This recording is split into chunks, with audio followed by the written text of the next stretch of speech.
friends, welcome to Cook with SD channel. இன்னைக்கு நம்ம என்ன செய்ய போறோம்னா தக்காளி பஜ்ஜி எப்படி செய்யலாம்ங்கறத பார்க்கலாம். நம்ம தக்காளி பஜ்ஜி எப்படி செய்யலாம்ங்கறத பார்க்க போறோம். நான் 3 பெரிய வெங்காயம் கட்டங்கட்டமா கட் பண்ணி வச்சிருக்கேன். எனக்கு காரத்துக்கு நான் 10 பச்சை மிளகாய் எடுத்து வச்சிருக்கேன். கருவேப்பிலை எடுத்து வச்சிருக்கேன். ஒரு 10 தக்காளிக்கு பக்கம் எடுத்து வச்சிருக்கேன். இப்போ நம்ம செய்யறதுக்கு ஸ்டார்ட் பண்ணிக்கலாம். அடுப்பை வச்சிட்டேன். அது நான் இப்போ சட்டியில தான் இது தாளிக்க போறேன். இப்போ நான் கொஞ்சம் எண்ணெய் ஊத்திக்கிறேன். தாளிக்கிறதுக்கு எண்ணெய் நிறைய ஊற்றக்கூடாது. அடுத்து கடுகு, 2 ஜீரகம்,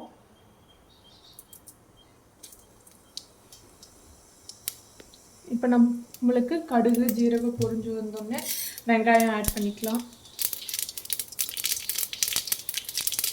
இப்போ வெங்காயம், பச்சை மிளகாய், கருவேப்பிலை எல்லாமே ஆட் பண்ணிட்டோம்.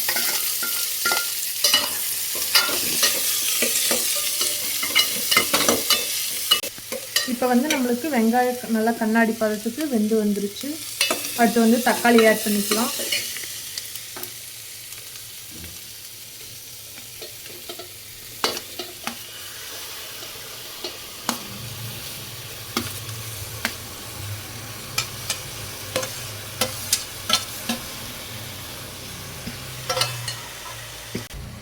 இப்போ நம்ம தக்காளி வெங்காயம் எல்லாத்தையும் நல்லா மிக்ஸ் பண்ணி விட்டுக்கலாம்.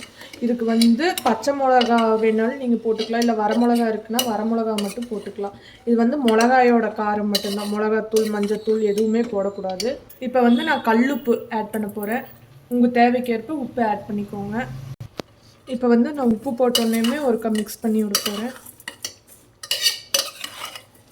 இப்போ நான் தண்ணி ஆட் பண்ண போகிறேன். நான் இந்த டம்ளரில் 1.5 டம்ளர் தண்ணி எடுக்க போகிறேன்.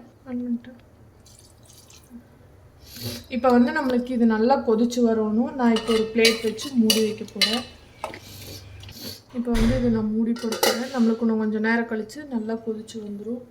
இப்போ நம்மளுக்கு தக்காளி பஜ்ஜி நல்லா கொதிச்சுட்ருக்கு. இன்னும் கொஞ்சம் நேரம் நம்மளுக்கு கொதிச்சு பச்சை வாசமெல்லாம் போய் அதுக்கடுத்து நம்ம தக்காளி பஜ்ஜியை கடைஞ்சி எடுத்துக்கலாம். இப்போ நம்மளுக்கு தக்காளி பஜ்ஜி ரெடி ஆயிருச்சு.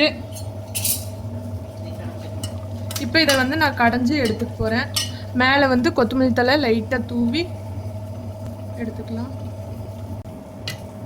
இப்போ நான் தக்காளி பஜ்ஜி கடைஞ்சி எடுத்துக்க போகிறேன். இப்போ நம்மளுக்கு சூடான சுவையான தக்காளி பஜ்ஜி ரெடி ஆயிருச்சு. இந்த மெத்தடில் ஒரு டைம் வீட்டில் செஞ்சு சாப்பிட்டு பார்த்துட்டு கமெண்ட்டில் சொல்லுங்கள், சப்ஸ்கிரைப் பண்ணுங்கள். தோசை இட்லிக்கெல்லாம் நல்லாயிருக்கும். Thank you friends.